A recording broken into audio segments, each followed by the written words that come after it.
받지 아니함일로라. 아멘. 할렐루야. 네, 오늘은 신앙의 바탕이라는 제목으로 함께 말씀을 나누도록 하겠습니다. 우리는 말씀을 참 많이 듣는 시대를 살고 있죠. 주일마다 설교를 듣고 성경 공부도 하고 좋은 말씀 영상도 쉽게 접하고 있거든요. 그래서 그런지 어느 순간부터는 이 신앙이라는 게 내가 얼마나 알고 있는가의 문제가 된 것처럼 느껴질 때가 있다는 거예요.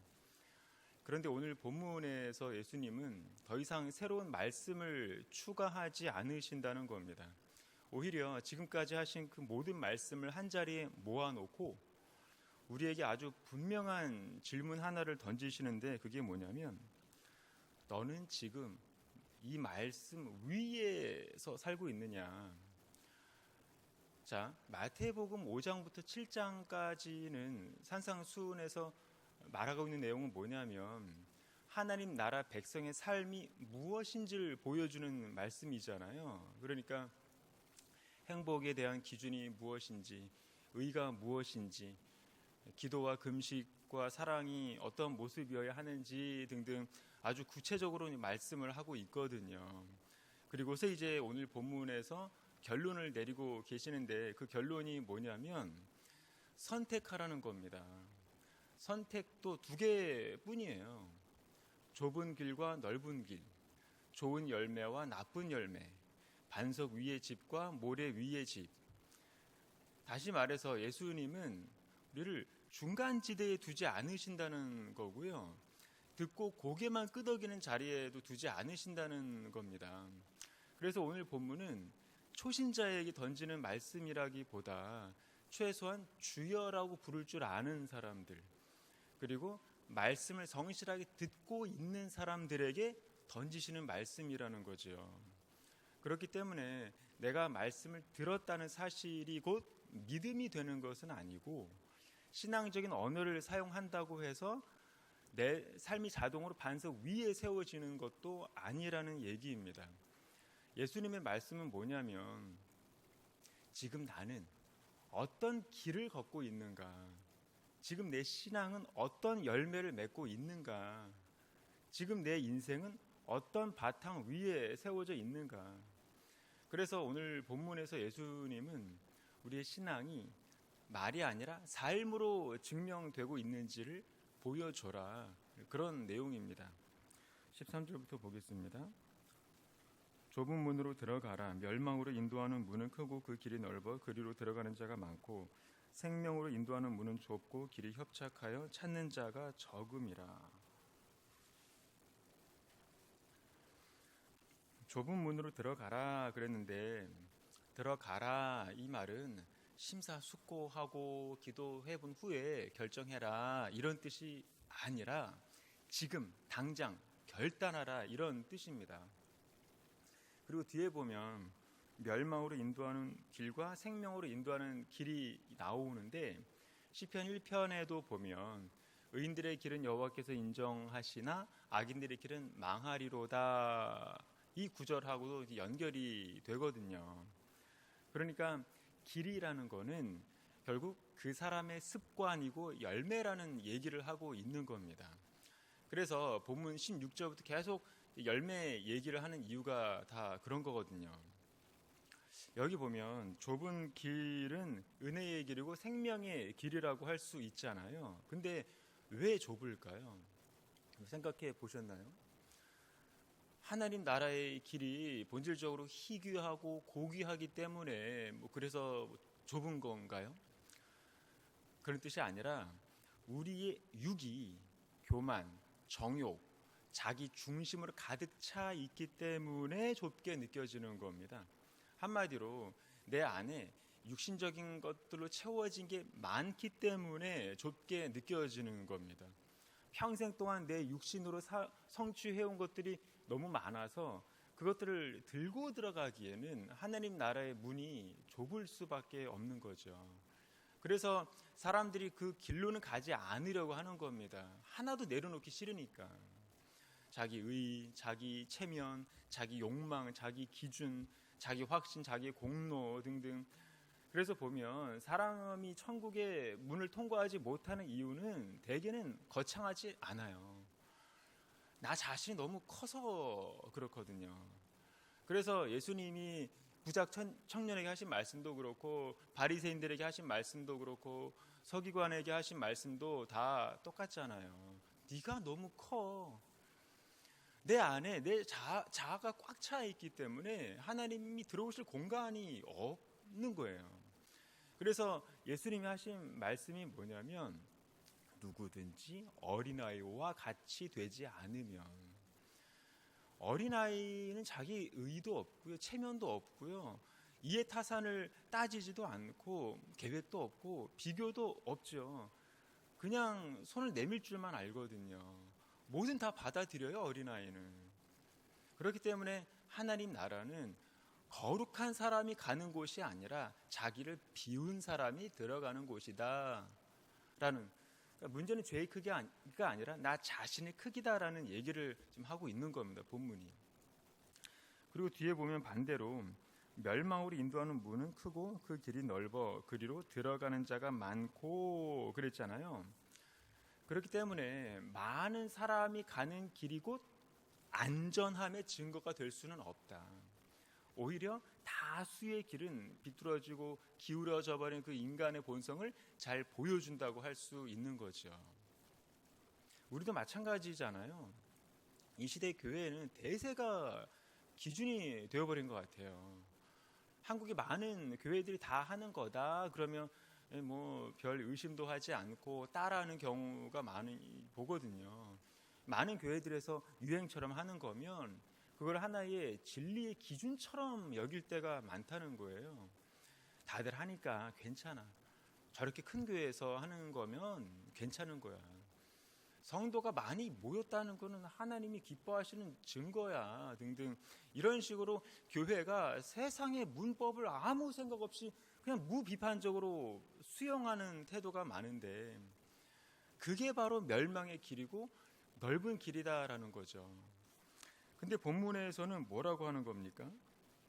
많음이 곧 생명이 아니다, 대세가 곧 진리는 아니다라는 거죠. 자, 그 다음에 15절부터 20절까지는 같이 보도록 하겠습니다. 15절에 보면 거짓 선지자들을 삼가라 그랬는데, 거짓 선지자는 틀린 예언을 하는 사람을 말하는 게 아닙니다. 무슨 뭐 설교도 형편없고 무식해서 잘못된 교리를 전파하는 사람을 말하는 게 아니라 하나님 말씀의 정확한 뜻이 무엇인지 잘 아는 사람입니다.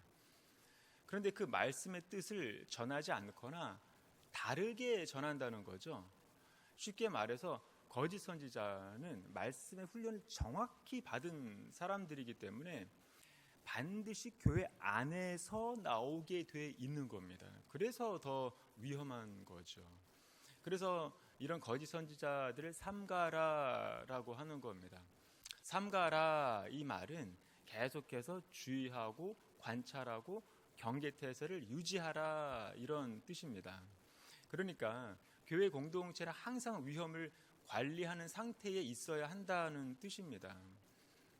삼가라는 말은 다른 말로 분별하는 것을 말하거든요. 그런데 솔직히 분별은 한 번만 잘했다고 해서 끝나는 게 아니잖아요. 이단들이 뭐 한 번 뭐 오고 마나요? 계속 들어오려고 틈을 노리고 있잖아요. 그렇기 때문에 습관처럼 조심하고 경계하라, 그런 뜻입니다. 삼가라, 이 말은. 그런데 이런 거짓 선지자들의 특징이 뒤에 나오는데 뭐라고 나오죠? 양의 옷을 입었다는 거예요. 이 말은 겉모습, 언어, 경건의 스타일까지 전부 양과 똑같다는 겁니다. 양과 똑같기는 한데 양은 아니라는 거죠. 그러니까 겉모습은 그리스도인처럼 완벽하게 일치하는데 정체성은 아니라는 얘기입니다. 그러면 진짜 정체성은 뭐라는 거죠? 뒤에 보면 노략질하는 일이라 그랬죠. 자, 에스겔 그 34장에 보면 목자를 비판하는 내용이 나오는데 거기 보면 양을 먹이지 않고 자기 배만 채운 목자들을 비판하고 있거든요. 한마디로 겉은 종교인이고 목자이지만 속은 자기 이익만을 생각하기 때문에 이런 목자들이 바로 15절에서 말하는 이리가 되는 겁니다. 그리고 또 예레미야 23장에 보면 평강이 없는데 평강을 말하는 선지자들, 한마디로 백성의 귀에 듣기 좋은 말만 하는 선지자들, 이런 사람들이 이제 15절에서 말하는 이리가 되는 거죠. 그리고 또 요한복음 10장에도 보면 선한 목자는 양을 위해서 기꺼이 목숨을 내어 놓는다고 말하잖아요. 이 말은 거짓 선지자는 자기만을 위하기 때문에 절대로 양을 위해서는 목숨을 걸지 않습니다. 위험한 순간이 오면 양을 지키는 게 아니라 양에게 책임을 떠넘긴다거나 그냥 양을 이제 흩어버린다는 거죠. 그래서 예수님도 뭐라고 하시냐면 삭구는 목자가 아니요 양도 제 양이 아니라 이리가 오는 것을 보면 양을 버리고 달아나느니 이리가 양을 물어가고 또 해치느니라 라고 하셨고, 그 거짓 선지자들에 대한 결정은 다 이제 16절인데 거기 보면 그들의 열매로 그들을 알지니, 이 말은 열매 한 번 보고 다 안다는 뜻이 아니라 지속적인 삶의 결과가 쌓였기 때문에 알게 되는 원리를 말하고 있는 겁니다. 다시 말해서 사람이 한두 번 실수했다고 혹은 뭐 한두 번 성공했다고 평가하고 판단하는 게 아니라 그 사람의 삶의 패턴을 장기적으로 관찰한 결과가 열매로 드러나게 된다는 겁니다. 그 열매가 드러나게 되면 그 사람의 진짜 정체성을 알게 되는 거죠. 그래서 끊임없이 지속적으로 분별하고 삼가라고 하는 겁니다, 성경이. 그렇기 때문에 분별은 사랑의 반대가 아니라 사랑의 조건이라고 할 수 있는 거죠. 교회가 만약에 뭐 상처받을까봐 뭐 분별을 포기하게 되면 가장 순한 양들이 크게 상처로 입고 교회를 떠나게 돼 있거든요. 이건 뭐 만고의 진리죠. 그런데 열매가 어떤가 하는 거는 뭐에 의해서 결정이 되죠? 뿌리죠, 뿌리. 열매는 눈에 보이지만 뿌리는 보이지 않잖아요. 그래서 사람들의 눈은 그 열매를 향할 수밖에 없지만 하나님은 눈은 그 사람의 뿌리를 보고 판단을 하신다는 겁니다. 그래서 성경도 뭐라고 하냐면 사람은 외모를 보거니와 나 여호와는 중심을 본다. 그렇기 때문에 공동체는 늘 깨어서 쉬지 말고 기도해야 되는 겁니다. 그래서 거짓 선지자를 분별하는 몇 가지 지침을 말씀을 드린다면, 말씀을 많이 인용한다고 해서 안전하다는 착각을 버려야 됩니다. 그러니까 성경 인용을 자유자재로 한다고 해서 참 선지자라는 말이 아니라는 거예요. 중요한 거는 그 사람의 가르침이 사람을 자유하게 하는가 아니면 묶는가를 볼 수 있어야 됩니다. 그 사람의 가르침이 하나님을 더 알고 하나님께 더 가까이 가게 만드는가 아니면 특정한 사람이나 조직에 더 의존하게 만드는가를 유심히 보시기를 바랍니다. 그 다음에 21절입니다. 나더러 주여 주여 하는 자마다 다 천국에 들어갈 것이 아니요 다만 하늘에 계신 내 아버지의 뜻대로 행하는 자라야 들어가리라. 주여 주여 하는 자마다 이렇게 반복어를 쓰고 있다는 것은 강조죠, 강조. 이 말은 주님의 이름을 진정성을 가지고 진심을 다해서 불렀다는 거예요. 그런데 충격적인 사실은 뭐냐면 진심을 다해도 하나님과의 관계가 없을 수 있다는 말씀입니다. 이게 가능이나 할까요? 다시 말해서 진심을 다해도 뭐가 있어야 된다는 말입니까? 아버지의 뜻대로 행하는 자라야. 그러니까 이 말은 예배 때 말씀 듣고 순종 잘하는 사람을 의미하는 게 아니라 그 사람의 삶의 방향 자체가 말씀으로 살아가는 사람을 의미하는 겁니다. 자, 그런데 말씀을 듣고 행하게 되면 그 행함이 공로주의로 흐를 경향성이 있거든요. 그렇기 때문에 여기서 말하는 그 행함은 뭐냐면 관계가 바탕이 되는 순종을 말하는 겁니다. 한마디로 그냥 삶 자체가 그리스도와의 관계로 묶여진 사람을 말하는 겁니다. 그런 관계가 있는 사람만이 척하면 척이 되는 것처럼 아버지의 뜻이 뭔지도 알고 그 뜻에 맞게 행하는 것도 가능하게 되는 거죠. 아버지의 뜻대로 행하는 자. 그렇기 때문에 이런 관계가 바탕이 되지 않는 상태에서 주여 주여라고 반복해서 진심을 다해서 부른다고 해도 아무런 일이 일어나지 않는다, 그런 얘기입니다. 이 구절은 가짜를 색출하라는 말씀이 아니라 자기 기만을 폭로하는 구절입니다. 그러니까 지금 내가 진심을 다해서 드리는 이런 신앙의 고백들이 하나님도 기뻐하실 거라는 착각을 폭로하고 계시는 거죠. 그래서 22절에서 뭐라고 하시냐면 그날에 많은 사람이 나더러 이르되 주여 주여 우리가 주의 이름으로 선지자 노릇하며 주의 이름으로 귀신을 쫓아내며 주의 이름으로 많은 권능을 행하지 아니하였나까 하리니, 주의 이름으로를 3번 반복해서 부르잖아요. 첫 번째 주의 이름으로 선지자 노릇한다, 이거는 정통성을 강조하는 거고요. 두 번째 주의 이름으로 귀신을 쫓아낸다, 이거는 능력을 강조하는 거죠. 그리고 세 번째 주의 이름으로 많은 권능을 행한다, 이거는 사역의 성공을 강조하는 겁니다. 그래서 이 세 가지를 완벽하게 갖춘 케이스를 지금 예수님이 일부러 이렇게 보여주고 계시다는 거예요. 그럼에도 하나님의 나라 백성으로는 탈락하게 된다. 이게 핵심 충격이라는 거죠. 왜 그럴까요? 다음 구절에 나오잖아요. 내가 너희를 도무지 알지 못하니. 난 너희를 모를라. 그러니까 22절의 사람들은 결국 하나님과 관계가 전혀 없는 사람이었다는 얘기인 거예요. 아까 말씀드린 21절하고 계속 이어지는 거죠. 관계. 다시 말해서 하나님의 이름을 계속 입에 올리는 거라든지 사역의 열매를 강조하면서 나열하는 거라든지 하는 것들은 하나님 앞에서 아무 보증이 되지 못한다는 것을 지금 여실히 드러내고 있는 거죠. 그래서 칼빈도 뭐라고 주석을 하냐면 하나님은 자신의 이름이 사용되었는지를 묻지 않으신다. 그 이름 아래에서 자기 뜻이 행해졌는지를 물으신다. 알지 못한다는 것은 무지의 선언이 아니라 관계 부재의 판결이다. 와, 기가 막힌 진단 아닙니까?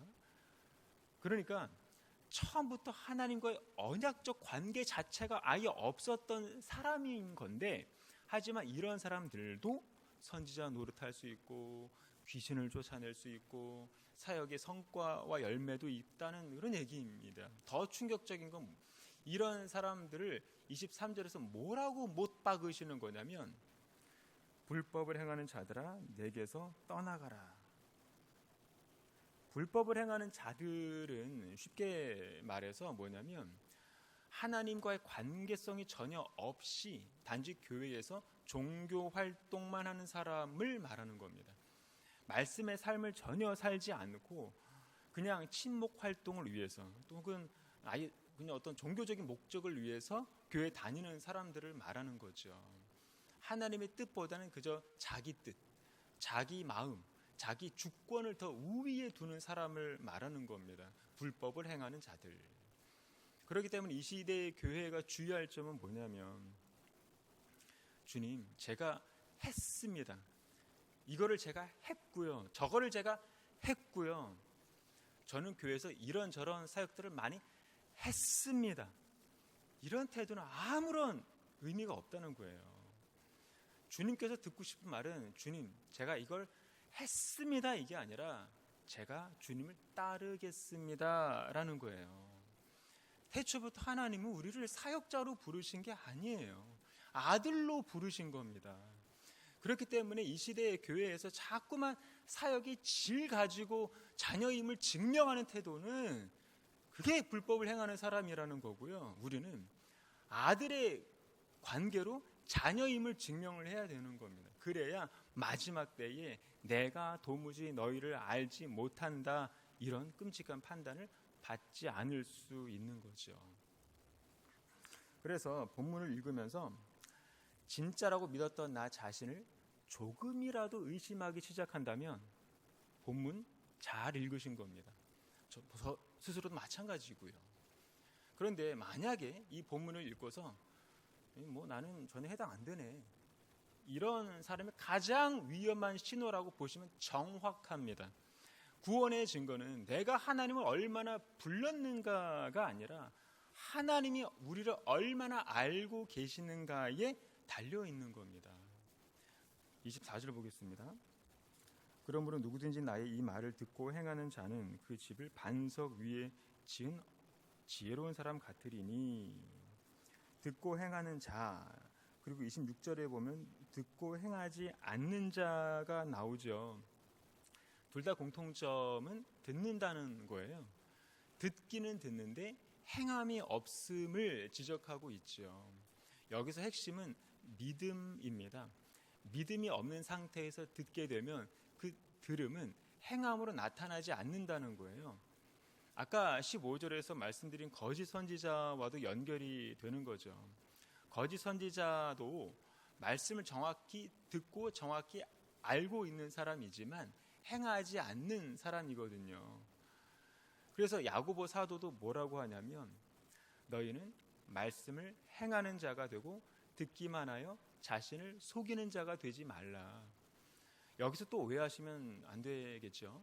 행함이라는 거를 구원의 조건으로 보면 안 되고요. 증거라고 봐야 됩니다. 증거. 다시 말해서 행함이 있다고 해서 그 사람이 구원받았다는 사실을 보여주는 게 아니라 믿음을 가진 사람들이라면 필연적으로 드러날 수밖에 없는 것이 행함이다라는 거죠. 쉽게 말해서 이신칭의 믿음으로 우리가 구원받은 거니까 행함은 없어도 돼, 이게 아니라 믿음 안에 있다면 우리의 행위는 아름답게 나타나지게 된다.